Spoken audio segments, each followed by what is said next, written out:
we've had to live with a bad economic system, we've had to live with bad schools, bad health systems, and then the only one thing that is free that God has given to us to sustain our lives, you now come and pollute it again. It's wickedness. You come out, it looks like it wants to rain, but no, it's just black soot everywhere. As in, I can feel it when I breathe. For me, I expect a state government who has sworn to protect lives and property to come out with clear-cut policies. Amount of shit when they die, all those newborn baby. You know, they say immediately they hail it, it's going to their brain direct. Well, they read that for news. This is my baby, and this is my net. Just watch this tissue. This tissue is white right now, and this is my net. Let's take a look.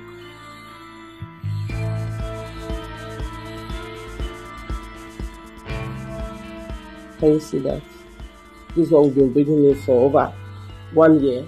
This has been going on since last year, and nobody wants to do anything about it, not even the government. What we're looking at now is about 2.5 microns, so it actually goes into your respiratory tract. You breathe it in. The Federal Ministry of Health is quiet. The Federal Ministry of Environment is quiet. The NNPC, who is a major culprit in this, is quiet. The DPR, who is supposed to regulate, is quiet. The Federal Ministry of Petroleum is quiet. The state government is confused. Local governments don't even exist. We are in for big trouble. When you take your bath, you see the runoff water as if you are a mechanic in an automobile shop. That's every day. Like, I wake up in the morning, I take a white hanky and clean my nose. It's so dark. Don't kill me, don't kill us with your profiting. We keep on inhaling it and it gets worse. People that are not here in Rivers, they don't have an idea of what we are going through here.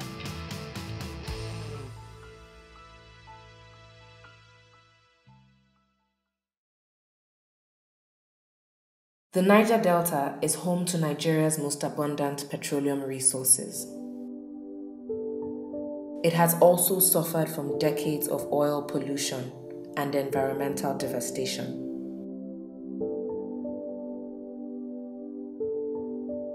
It is ironic that the industrial activities of Nigeria's booming petroleum sector, which is largely responsible for the nation's wealth, is also responsible for the continuous state of poverty, violence, and severe health and environmental threats that plague the Niger Delta and its residents.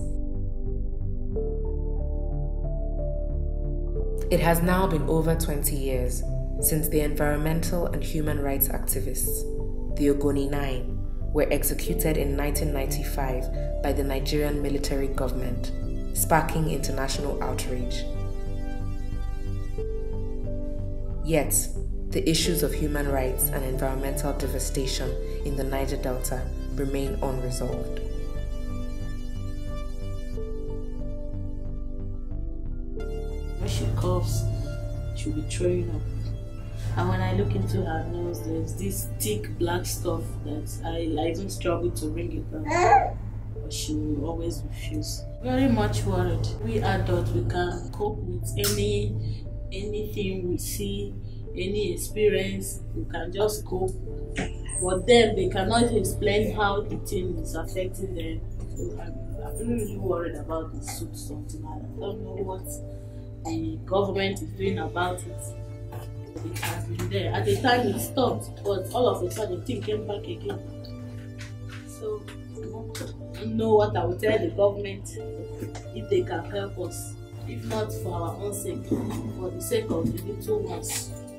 What we found out in some parts of Port Harcourt, when Los Angeles is averaging about a 3 mg, Port Harcourt is hitting 450 consistently, which is danger, danger, danger. Although we may have been living with this for too long, but because we've not been seeing these particles drop on our tables, drop on the floor, to see it when we wipe our nose and all that, probably we didn't take it too serious.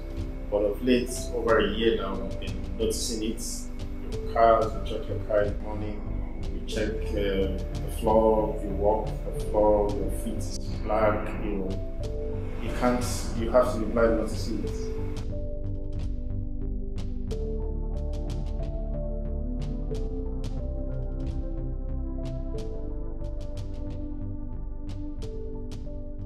You know, the danger now is that the particulate matter, anything from 6 to 10, can be handled. But what we're looking at now is about 2.5 microns. So it actually goes into your respiratory tract. You breathe it in. There's a limit to which the nose and the nasal head can control. The rest of it goes into your system. And it's oily in nature, so who knows? The Commissioner of Health Rivers State has confirmed that from their findings that there are agents in it that are carcinogenous in nature. So it calls for an alarm. The major reason I decided to petition the federal government, I knew that the state government is gaining from the operations that cause the Soot. You know, they receive their percentage of the gains. There are people that are meant to stop, you know, these people from carrying out these activities, but they dine with them, you understand? They don't do anything about it because they are gaining a lot. So we are left, we can't just live our lives in the hands of people who don't care. Is it from those who are involved in illegal artisanal refining? Is it from the security agencies burning or these confiscated products? Is it from even the burning of tires? Is it from the refineries? Is it from gas flares? Where the major soot comes from is this oil, this illegal bunkering. They operate at night. You won't see them operating during the daytime so that people won't see them. That's why you wake up in the morning, you see the atmosphere so black. Then maybe at about 11, 12, it disappears. The pollution begins from 1 a.m. 1 a.m. the atmosphere in Port Harcourt goes crazy till about 6 and you are asleep. So I showed you my air conditioner filter. You need to wash that every 4 days. Nobody is saying anything about it. Even the gas flaring, they find it convenient because revenue comes to the state. NNPC prefers that because the IOCs pay penalties for that. The illegal refineries are a form of protest. I don't really blame them per se, you know, for protesting. It's just the manner in which they are doing it is very wrong. Over the years since oil was discovered, the natives of Niger Delta have not been allowed to fairly participate in their wealth. We own the oil.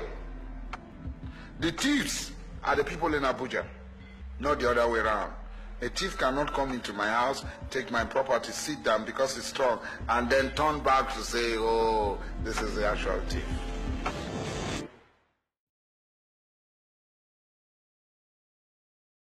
Artisanal refining is going on in hundreds of thousands of liters of product. It's syndicated. Everybody's involved. Plenty of people are involved. There's lots of money involved. There's nothing happening in the economy. So a lot of people are going into that. So it's a lot of money. And it's, for those who oppose them, it's even dangerous. But we need to speak out because you cannot use your profiteering to kill me. I will not accept that. The least I can do is speak out. When I went to speak to some people, one of them told me that because the thing I'm fighting is bigger than me, and you know I should be careful. I have to be very aware. And I told him that when it comes to people's lives, there are some risks you have to take. As the Nigerian Navy continues to destroy illegal refineries in the Niger Delta, the use of more methods with less impact on the environment is encouraged, especially as many wait for the federal government to come up with the blueprints for modular refineries in the region. Now, when it comes to the security people whom they send here, who is monitoring them? Nobody. So most times they get frustrated. They seize products which are supposed to exhibit. They take them to DPRO. Nobody is ready to receive them. So they set them ablaze. So they commit more crime. They damage the environment further than what we're talking about here.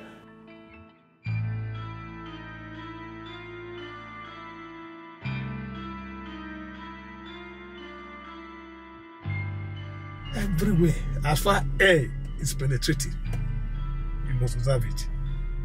Inside the car now, when you wind down now, go inside, maybe about 2 hours to come out. Touch inside your car, all the blast filter, they are there. Even the food we are eating now, we don't know how safe we are. Like I wake up in the morning, I take a white hanky and clean my nose. You see, it's so dark. Or before I brush my teeth, Yeah. it's phlegm from my mouth, I spit and it's black. Or straight from bed, you know, knowing that I had my bath at night before I went. I had my bath before I slept. And then I'm waking up straight from, I don't go anywhere. Yeah. In the middle of the night. And I'm waking up from bed. And I'm entering the bathroom, I pour it on my body and the water is black. One, people do not know the extent of the damage. Two, we do not have the requisite health facilities for diagnostics. Three, when the problems will begin to occur, we do not even have requisite facilities to treat them. What I find disturbing with what the government is doing is you're not coming out to stamp your feet on the ground, like, or at least convince the people and tell them that we are doing something. Look at what we're doing, or the plans we have, and so people can know, okay, government is doing something, rather than the sudden death and silences. They know what to do if really they are for the masses, unless they are there for their own grievances. As senators, they are supposed to represent us in the House of Reps and pose these problems. I earn 13.5 million every month as allowance. Where's all that money coming from? If they can't save us and help us. We want to forward our petitions to the United Nations. Yes, we're going to take it up there. But we want to back it up with scientific research. It's going to cost us over 2 million naira. Yes, so we're going to raise our money and do it. Yes, so that it's on record. Because maybe after now we might need to claim damages from all those who have had public office. Yes, enough of this rubbish. Yes, we need to do that. Yeah, people begin to think that it's all about awarding contracts and what does that mean? They're fundamentals. Yes, if people are healthy, it saves you money. You have more money to do other things. So there's a complete disconnect in the nation at all tiers of government. It's sad. We've just gone back 200 years. Even the crude oil, by our laws, belong to federal government. And if they secure their assets, then the artisanal refineries would not have supply. So you can even sue them on that ground that they failure to secure their assets. But the thing is, when you look at the rough and the way the whole legal thing is, people are just discouraged and nobody really. It's expensive to get judgments in Nigeria. You are an owner of the Commonwealth. The people have become so docile that they begin to even believe that the Commonwealth belongs to the politicians. Are you aware that nationwide, there are less than 1,000 people, office holders, who are holding the nation hostage? Okay, now the petition that Temi started, there are some people you will tell to sign, they will tell you they can't sign because they are scared. They will tell you that they can't sign it, that they are scared. That work in federal government. They will say they are working for the federal government. They will lose their job. Like that day, I was so confused. So many people have seen the petition, but they don't want to sign it. I was angry.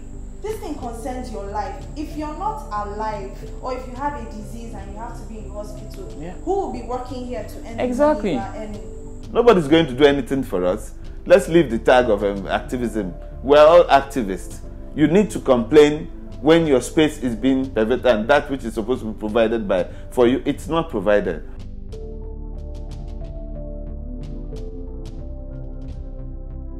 What if it just becomes another forgotten? It will not be a forgotten issue. We cannot forget it. We cannot. We will talk till something happens. These are people's lives. This is not politics. This is basically people's lives. So we'll continue to talk, shouting, screaming about it until something is eventually done about it.